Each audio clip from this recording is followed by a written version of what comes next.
The Story of Civilization, Part 2, The Life of Greece, being a history of Greek civilization from the beginnings and of civilization in the Near East, from the death of Alexander to the Roman conquest, with an introduction on the prehistoric culture of Crete by Durant, Chapter 19, Philippe, Section 5, The Advance of Macedonia.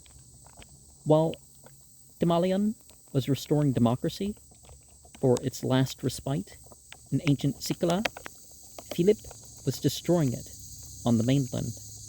Macedonia, despite the cultural hospitality of Archelaus, was still, for the most part, a barbarous country of hardy but leaderless mountaineers. When Philip came to the throne in 359 BCE, indeed to the end of its career, though it used Greek as its official language, it contributed no author, or artist, or scientist, or philosopher to the life of Greece.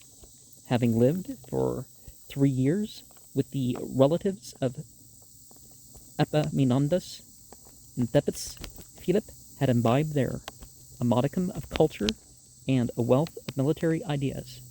He had all the virtues except those of civilization. He was strong in body and will, athletic and handsome, a magnificent animal, trying, now and then, to be an Athenian gentleman. Like his famous son, he was a man of violent temper and abounding generosity, loving battle as much and strong drink more. Unlike Alexander, he was a jovial laughter and raised to high office a slave who amused him. He liked boys, but liked women better, and married as many of them as he could. For a time, he tried monogamy with Olympias, the wild and beautiful Molossian princess who gave him Alexander, but later his fancy traveled, and Olympias brooded over her revenge. Most of all, he liked stalwart men who could risk their lives all day and gamble and carouse with him half the night. He was literally, before Alexander, the bravest of the brave, and left a part of himself on every battlefield. "What a man!" exclaimed his greatest enemy, Demosthenes. For the sake of power and dominion, he had an eye struck out, a shoulder broken, an arm and a leg paralyzed. He had a subtle intelligence, capable of patiently awaiting his chance, and of moving resolutely through difficult means to distant ends. In diplomacy, he was affable and treacherous. He broke a promise with a light heart and was always ready to make another. He recognized no morals for governments and looked upon lies and bribes as humane substitutes for slaughter. But he was lenient in victory, and usually gave the defeated Greeks better terms than they gave one another. All who met him, except the obstinate Demosthenes, liked him and ranked him as the strongest and most interesting character of his time. His government was an aristocratic monarchy in which the king's powers were limited by the duration of his superior strength of arm or mind, and by the willingness of the nobles to support him. 800 feudal barons made up the king's companions. They were the great landowners who despised the life of cities, crowds, and books. But when, with their consent, the king announced a war, they came out of their estates physically fit and drunkenly brave. In the army, they served as cavalry, riding the sturdy horses of Macedonia and Thrace, and trained by Philip to fight in a close formation that could change its tactics at once and as one at the commander's word.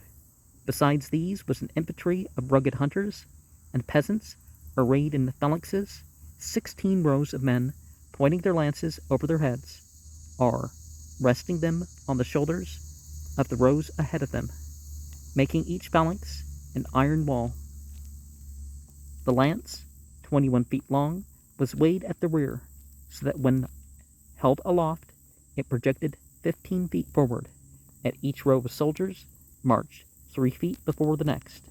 The lances of the first 5 rows projected beyond the phalanx, and the lances of the first 3 rows had a greater reach than the 16-foot javelin of the nearest Greek hoplite.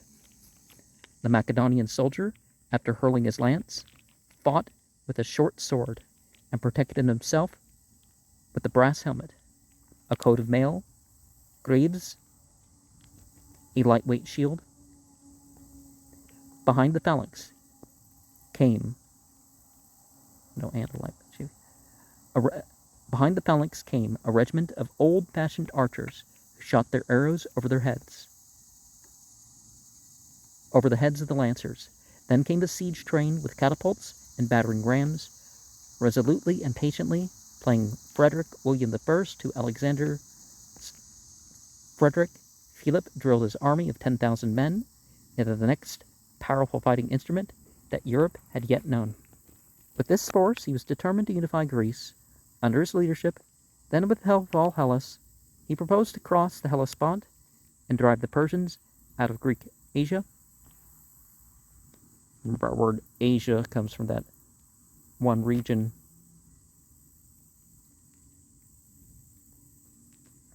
the northeast side of the Mediterranean, that area, in towards the Black Sea and all that. At every step towards this end, he found himself running counter to the Hellenic love of freedom, and in trying to overcome this resistance, he almost forgot the end in the means. His first move brought him into conflict with Athens, for he sought to win possession of the cities that Athens had acquired on the Macedonian and Thracian coasts. These cities not only blocked his way to Asia, they also controlled rich gold mines and a taxable trade. While Athens was absorbed in the social war that ended her second empire, Philip seized Amphipolis in 357 BCE, Pudna and Patidaa in 356, and answered the protests of Athens with the finest compliments to Athenian literature and art. In 355, he took Methone, losing an eye in the siege. In 347, after a long campaign of chicanery and bravery, he captured Olympus. He now controlled all the European coast of the North Aegean and had an income of 1,000 talents a year for the mines of Thraca, and could turn his thoughts to winning the support of Greece. To finance his campaigns, he had sold thousands of captives, many of them Athenians, into slavery, and had lost the goodwill of Hellenes. It was fortunate for him that during these years the Greek states were exhausting themselves in a second sacred war, 356 to 346 BCE, over the spoliation of the Delphic treasury by the Phocians. The Spartans and Athenians fought for the Phocians. The Amphictyonic League, Phaeacia, Lacraeus, Doris, Thessala, fought against them. Losing the Amphictyonic Council, besought the help of Philip, saw his opportunity, came swiftly down through the open passes, overwhelmed the Phocians in 346 BCE, was received into the Delphic Amphictyony, and was acclaimed as the protector of the shrine, and accepted an invitation to preside over all the Greeks at the Pythian Games. He cast his eyes upon the divided states of the Peloponnesus, and felt that he could win all of them except weakened Sparta to accept him as leader in a Greek confederacy that might free all Greeks in the east and west. But Athens, listening at last to Demosthenes, saw in Philip not a liberator but an enslaver, and decided to fight for the jealous sovereignty of the city-state. and the preservation of that free democracy which had made her the light of the world.